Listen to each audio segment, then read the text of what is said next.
ताज्या बातम्यांसाठी महान करेला सबस्क्राइब करा आणि बेल आयकॉनला क्लिक करा। सांगली जिल्ह्यात वटपौर्णिमेचा सण उत्साहात साजरा। सांगली जिल्ह्यामध्ये आज वटपौर्णिमेचा सण उत्साहात साजरा झाला। वटपौर्णिमेनिमित्त आज सांगली शहराच्या ग्रामीण भागातील अनेक वडाच्या झाडाची महिलांकडून मनोभावे पूजा करण्यात आली। सावित्रीने सत्यवानाचे प्राण परत आणण्यासाठी वडाचे व्रत केले होते, वडाची पूजा केली होती आणि सत्यवानाचे प्राण परत आणले होते, अशी या मागची आख्यायिका आहे। त्या दिवसापासून महिला वर्ग वडाची पूजा करतात आणि आपल्याला हाच पती 7 जन्मी मिळावा, आपल्या पतीला दीर्घायुष्य लाभावं अशी मनोभावी प्रार्थनाही करतात। सांगलीसह अनेक ठिकाणी आज वटपौर्णिमेनिमित्त महिलांनी पूजनासाठी गर्दी केल्याचं पाहायला मिळालं। वडाच्या झाडाची पूजा करत 7 फेरे मारत आपल्या पतीच्या दीर्घायुष्यासाठी महिला मनोभावी पूजा करताना पाहायला मिळाल्या। वडाची पूजा करण्यासाठी महिला पारंपरिक पोशाखात अलंकार परिधान करून सहभागी झाल्या होत्या। नमस्कार, मी आदिती सागर कुर्ले। आज आम्ही सर्व महिला येथे वटपौर्णिमेच्या निमित्त जमलेलो आहोत।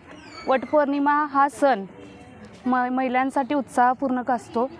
वटपौर्णिमा हा सण का साजरा केला जातो यामागे एक कथा आहे, ती म्हणजे सावित्री आणि सत्यवानाची।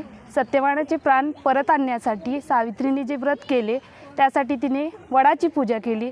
त्यावेळी सत्यवानाचे प्राण परत आले आणि त्यावेळेसपासून हा सण मोठ्या उत्साहाने महिला वर्गाकडून केला जातो।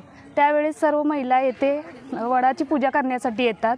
त्यावेळेस वडाची पूजा नित्यनियमाने म्हणजेच सर्व परंपरेनुसार सर्व अलंकार घालून साडी वगैरे नेसून जो पारंपरिक महाराष्ट्रीयन पेहरावा आहे हा घालून महिला वर्ग वडाची पूजा करतात, वडाला 7 फेरे मारतात व हाच नवरा म्हणजेच हाच पती आपल्याला जन्मोजन्मी मिळावा, त्याला दीर्घायुष्य मिळावं यासाठी प्रार्थना वडाच्या झाडाखाली करतात आणि सर्व महिला एकमेकांना वाण देऊन हा सण मोठ्या उत्साहात साजरा करतात। नमस्कार, माझं नाव सुषमा शशिकांत पोळ। आज वटसावित्रीचा सण आहे। त्या सणानिमित्त सर्वजणी आम्ही एकत्र वडाची पूजा करण्यासाठी जमलेलो आहोत आणि हा सण पूर्वीपासून चालत आलेला आहे आणि सावित्रीनं या म्हणजे सत्यवानाला प्राण वाचवण्यासाठी हा सण म्हणजे व्रत केले होते आणि त्याप्रमाणे आम्ही सर्वजणी इथं पूर्वीपासून चालत आलेला हा सण करत आहोत। आम्ही